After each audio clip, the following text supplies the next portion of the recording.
The CT1 clear adhesive is still going strong. I had it applied for over 5 months now, and you guys know how the UK weather is like, so I'm actually quite surprised.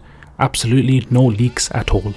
If you watched my previous sky lantern video, I showed you where the leak occurred, and since I applied the CT1 adhesive, it's completely stopped. Water now falls off the sky lantern where it should.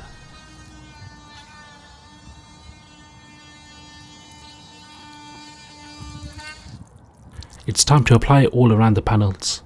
Give it a quick clean and remove any dirt.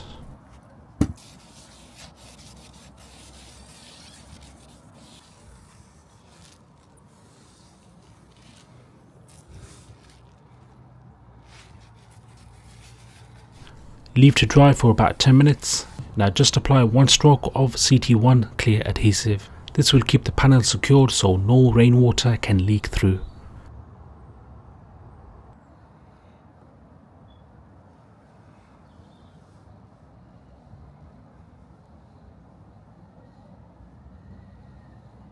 Job done. So if you discover any leaks coming through your sky lantern, give this a shot to secure that gap. Stay safe, peace.